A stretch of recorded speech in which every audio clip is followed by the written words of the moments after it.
Ada sahabat saya, dia dokter tinggal di Inggris, saya lupa kotanya, dan dia mengingatkan satu hal. Dia adalah lembaga researcher, jadi dia kerjanya cuma meresearch saja. Dia mengabari saya dan sejak Februari kami intens, dan dia menyatakan sebuah informasi yang sangat penting yang saya pikir harus dibagikan ke teman-teman dan kalau perlu ke gugus tugas COVID. Jadi nomor satu adalah COVID akan ada selamanya sampai akhir zaman. Itu kira-kira informasi yang akan dimulai dengan pernyataan hari ini. Jadi COVID akan ada sampai akhir zaman karena yang namanya virus ini sejak dulu juga sudah ada gitu ya. Nah, beberapa mungkin sepakat bahwa COVID yang kali ini adalah di enrich atau diperkaya. Terlepas nanti teori konspirasinya, teman-teman sendirilah yang nanti bisa memutuskan apakah ini memang deadly, mematikan atau tidak. Tetapi dunia kacau balau dengan adanya COVID. Nah, dia mengingatkan bahwa cara yang terbaik saat ini, dan tolong diingatkan ke pemerintah Indonesia, bagaimana menyelesaikan COVID supaya kita dalam posisi menang. Damai itu sebenarnya kata yang saya tidak suka. Karena kita berdamai, sementara makhluk itu yang namanya COVID, dia nggak berdamai. Jadi kitanya berdamai, kitanya kasih bendera putih, dia tetap nyerang kita. Dan ini membuat kita menjadi tidak aware gitu ya. Nah, saya tidak ingin ini terjadi berlama-lama. Saya ingin memanfaatkan kesempatan hari ini untuk menyelesaikan COVID once for all. COVID adalah corona disease, virus. Jadi perilaku virus itu di setiap daerah harus di research. Jadi tidak bisa kita mendapat data dari koran atau dari media atau dari informasi asing bahwa oh di Cina kayak gini, di Amerika kayak gini. Karena banyak sekali menyatakan bahwa oh Amerika nggak bisa menghandle COVID, Cina nggak bisa menghandle, tahu-tahu Wuhan lockdown sekarang, 11 juta di lockdown versi baru sekarang dengan di retest. China, Singapura kena second wave dan lain sebagainya. Nah, yang harus kita lakukan adalah menurut teman saya, seorang dokter dari Malaysia ini yang bertempat tinggal di Inggris yang khusus mempelajari tentang virus, dia menyatakan adalah tolong diingatkan kepada gugus tugas corona di Indonesia bahwa postmortem atau mereka yang meninggal karena COVID dianalisa. Kemudian yang antemortem yang kena COVID yang bisa sembuh dan bisa meninggal dipetakan sehingga dibuat korelasinya, ditemukan deltanya sehingga kita bisa tahu yang postmortem itu kebanyakan virus tadi mengaktifkan apanya sehingga dia meninggal gitu ya. Jadi dianggap bahwa virus ini tidak mematikan dulu. Yang mematikan adalah dia mematikan unsur yang memang udah ada bawaan, misalnya dia ada asma misalnya ya, atau ada panu gitu misalnya. Kata begitu ada panu, tingkat kematiannya lebih dari 90%. Ini contoh aja. Nah, setelah kita melakukan korelasi antara postmortem dan antemortem, di sini pasti ketemu korelasi baru, delta baru, dan ini hanya berlaku di Indonesia. Jadi nggak peduli sama korelasi sama Singapura, korelasi dengan Cina yang saat ini dibanggakan oleh pejabat Indonesia itu apa-apa Cina gitu. Jadi di Cina nggak apa-apa kok, selalu gitu ngomongnya gitu ya. Bangga banget sama Cina, gue bingung tuh ngelola negara tapi bangganya negara Cina gitu ya.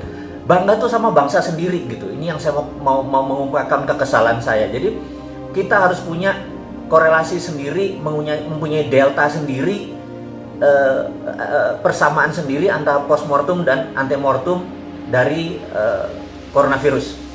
Dengan demikian kita tahu bahwa oh karena panu, begitu karena panu tingkat kematiannya tinggi. Ini contoh ya. Oke. Jadi apa yang harus kita lakukan setelah itu? Setelah kita lakukan, yang mempunyai panu, katakanlah ada 1% di Indonesia penduduknya, langsung di-seal, anggap dia nggak bisa berenang. Jadi kita andaikan ya, mereka yang tidak bisa berenang tadi jangan digabungkan sama yang bisa berenang. Karena yang bisa berenang ini kena COVID nggak apa-apa dia. Tingkat kesembuhannya 99,9. Tapi kalau panu ini tingkat mortalitasnya atau fatalitasnya 99%. Jadi ini yang dilindungi. Nah, jadi saat ini kita harus cepat menemukan mereka-mereka yang tidak bisa berenang, lalu langsung di corner, lalu langsung dijaga, dan yang ini garansi, ini tingkat kesembuhannya tinggi. Itulah metode yang disarankan oleh sahabat saya itu adalah lakukan ini segera dan habis itu nggak usah mikirin tentang lockdown. Udah keluar aja, karena kita akan hidup dengan COVID forever, gitu. Jadi ada istilah istilah yang lagi populer sekarang, new normal gitu ya. New normal tuh kalau ditanya apa sih new normal, Anda pasti bingung new normal tuh apa aja. Itu adalah istilah orang pinter yang keminter yang membuat saya kadang-kadang apa sih new normal itu gitu ya. Tapi lama-lama saya pikir juga, waktu sahabat saya bilang enggak, new normal itu cuma satu katanya. Ke depan itu yang namanya cleanliness sama higienis, itulah new normal. Jadi oke. Karena kita akan hidup dengan COVID selamanya, maka new normal itu adalah kebersihan, higienis dan cleanliness dan kebersihan kita mencucikan diri, disinfektan, hand sanitizer, kebiasaan kita menjadi makhluk yang lebih bersih. Nah, itu adalah new normal. Sisanya dagang akan sama, beli di harga murah, di harga tinggi jual, gitu ya. Harga saham rendah Anda beli, harga tinggi jual, gitu. Apa yang berubah gitu? Nggak ada. Itu semua ya old school gitu ya, nggak ada new normalnya gitu ya. Terus bisnis going digital dari 5 tahun yang lalu juga kita tahu bisnis going digital gitu ya.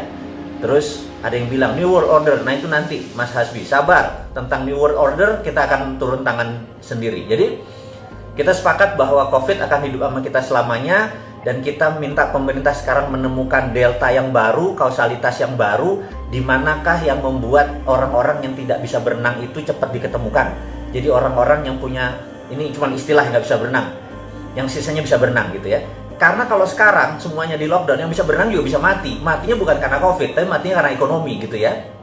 Nah, kita nanti akan sampai ke sana. Kemudian berita COVID kita selesaikan dulu supaya jangan lama-lama. Udah bosan kita ngomong tentang COVID. Yang kedua adalah informasi menarik, karena saya adalah orang geopolitik, geostrategik. Jadi informasinya harus ngagetin teman-teman semua. Apa yang akan saya informasikan? Dubes Cina di Israel diasasin. Jadi kita tahu beritanya bahwa kemarin hari ini Dubes Cina di Israel mati. Anda boleh menganalisa apa yang akan terjadi. Jadi saya nggak nganalisa dulu, saya ngasih mentahnya dulu bahwa fakta Dubes Cina di Israel mati. Dah gitu ya. Jadi kita siap-siap lanjut yang lain. Berikutnya adalah, itu berita internasional dulu.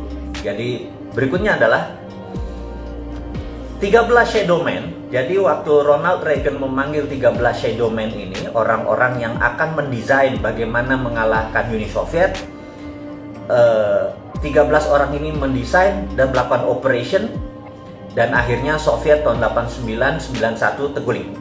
Puncaknya waktu di Afghanistan. Akhirnya dengan perestroikanya Gorbachev, apapun itu, mereka kekurangan uang, mereka kekurangan duit, mereka nggak ada sumber energi, Gorbachev nyerah, Soviet bubar. 30 tahun kemudian, 13 shadow men ini baru dibuka ke publik bahwa siapa mereka. Buku-bukunya banyak luar biasa dan ceritanya keren-keren. Saya tahu teman-teman mungkin bukan pembaca gitu ya. Bahkan ada pejabat nasional yang buku-buku geopolitik, geostrategi, buku sejarah nggak dibaca, lebih memilih baca Doraemon dan Shinchan. Saya sudah baca buku Doraemon dan Shinchan, nggak ada tuh tulisan tentang Roger Robertson, orang-orang salah satu di antara 13 ini, saya nggak nemu gitu ya. Kalau dia nggak tahu siapa 13 orang ini, bagaimana bisa ngelola negara pejabat-pejabat itu? Saya pikir kok bacanya Shinchan. Saya juga pengen, oke deh, saya mungkin akan membuat komik Shinchan untuk diisi ceritain tentang 13 shadow men ini supaya masuknya dari kekinian gitu ya, dengan membaca Shinchan dan Doraemon gitu ya. Nah mungkin karena ini bukunya bahasa Inggris, sangat sedikit sekali orang Indonesia yang suka buku bahasa Inggris, apalagi geopolitik, sehingga hal-hal seperti gini mereka bilang, untuk apa sih, what's in it for me, untungnya buat gue apa gitu ya. Toh ada si Bosman yang bakal ceritain, it's a good point gitu ya. Ya sudah, saya aja yang cerita gitu ya. Jadi 8 dari 13 shadow men itu ternyata masih hidup gitu ya. Saat ini mereka seminggu terakhir setiap hari ada di Oval House, ada di West Wing, ada bertemu dengan Trump. Nah, ini yang saya mau menceritakan adalah kira-kira apa ya yang akan mereka desain? Mereka mau ngapain? Kita tahu bahwa Trump adalah nasionalis, lawannya dia adalah Republikan, di mana saat ini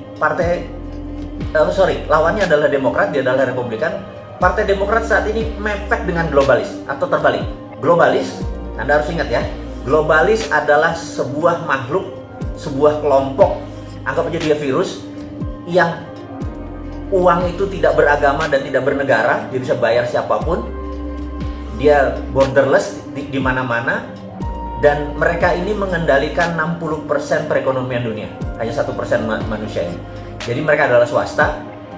Nah, globalis ini adalah oportunis, mereka selalu hidup seperti nempel, seperti ada inangnya gitu ya. Kemarin mereka nempel di Partai Demokrat, dan ini saya harus menceritakan dulu. Jadi di zaman Reagan dan dilanjutkan dengan George Bush senior, negara Amerika dikelola itu persis seperti ngelola Cold War dengan strategi perang dingin. Jadi di dunia Cold War yang perang adalah intelijen. Jadi benar-benar perangnya itu adalah bukan perang kombatan saja, perang nuklir saja, tetapi perang intelijen. Jadi dunia spy, dunia seperti James Bond itu benar-benar lagi jaya-jayanya gitu ya. Kalau saya James Bond zaman modern, James Bond saya adalah penjaga masjid dan tukang kebon. Jadi itu beda dikit lah sama James Bond yang ganteng-ganteng itu. Dia membunuh, kita menyangkul gitu ya. Kita mau marbot masjid, kita ngurus masjid, tapi bukan massage dan pijit ya, masjid beneran kita mah. Bukan masjid massage dan pijit, keterlaluan kalau massage dan pijit. Oke. Jadi mereka ber-13 itulah yang mendesain rubuhnya Soviet, dan mereka sekarang dipanggil, 8 orang masih hidup, usianya paling muda 74 tahun, yang tua ada 88 tahun, mereka masih gagah. Apa yang mereka desain? Mereka ini anti globalisasi, mereka anti Wall Street. Karena itu jangan kaget begitu Trump menyatakan akan menutup Wall Street. Gila nggak tuh? Nah, teman-teman mungkin bingung, ini Trump ini presiden kayak apa sih gitu ya? Nah, teman-teman, saya akan melanjutkan dulu cerita supaya teman-teman paham dunia seperti apa sih yang kita hadapi saat ini. Kita kalau nggak paham, kita gelegean gitu ya, memahami ini Cina mau ngapain, Toto Yuan, Toto punya renminbi, Toto punya digital money. Terus kita kayak kagum, wah hebat ya. Terus kita Amerika dengan kapalnya, wah hebat ya. Kita gumunan gitu ya.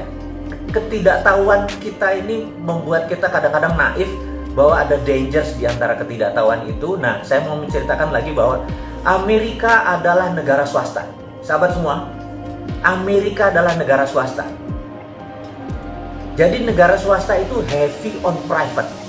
Cina adalah negara yang heavy on government. Semuanya pemerintah gitu ya. Nah, Indonesia ini heavy on, nah Anda jawab sendiri, Indonesia tuh cenderungnya kemana?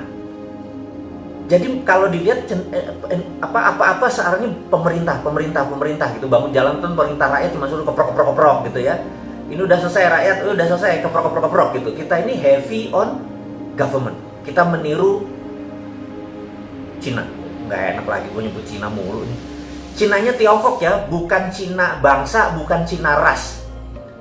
Ini harus diingetin. Saya nggak anti sama Cina, saya nggak anti sama ras Chinese. Sekali lagi, saya anti sama Tiongkok yang komunis. Paham ya? Clear ya? Ini harus saya lurusin lagi. Jadi kalau saya ngomong Cina, itu bukan ras. Kalau Anda turunan Chinese, udah 3 generasi di Indonesia, paspor Anda hijau, Garuda Pancasila di depannya, Anda saudara saya, selesai, udah, gitu ya. Tapi kalau miring Cina itu, bahkan kadang-kadang bukan orang Cina yang miring ke saudara saya yang Cina, malah suku-suku tertentu di sini yang oportunis, yang mepet-mepet ke Tiongkok itu yang oportunis. Ini gue lagi emosi kalau kayak gitu. Kita tahu di tahun 1900 orang kaya Amerika yang namanya JP Morgan, terus dia masuk di dunia GE, dia membeli Thomas Alva Edison, dia dibikin GE bareng sama JP Morgan. Kemudian ada Rockefeller yang mempunyai Stanford, kemudian ada John Paul Getty, kemudian ada Vanderbilt yang rajanya kereta api, Kemudian siapa lagi? Ada Andrew Carnegie, Anda tahu Andrew Carnegie, one of the richest man in the world saat ini. Nggak ada apa-apanya yang namanya si Bill Gates atau Warren Buffett, karena kalau kekayaannya dihitung pakai zaman sekarang 5 kali kekayaannya Warren Buffett saat ini gitu ya. Di tahun 1898 Filipina ingin merdeka dari Spanyol, dan Spanyol waktu itu minta uang 20 billion dolar. Filipina nggak punya uang tebusan seperti itu memerdekakan Filipina, dan Filipina minta Amerika. Amerika nggak punya uang, Federal Reserve nggak punya uang, dan Federal Reserve meminta Andrew Carnegie menebus 20 billion dolar untuk kemerdekaan Filipina. Sahabat, apa yang dilakukan? Andrew Carnegie membayar tunai 20 billion dolar. Sebuah negara yang dia merdekakan, tanpa sekalipun dia pernah injak ke tanah Filipina. Jadi, ini membuktikan satu hal, bahwa swasta Amerika lebih kaya daripada negara Amerika. Dan Andrew Carnegie menjadi the biggest philanthropy yang menjadi role modelnya Bill Gates.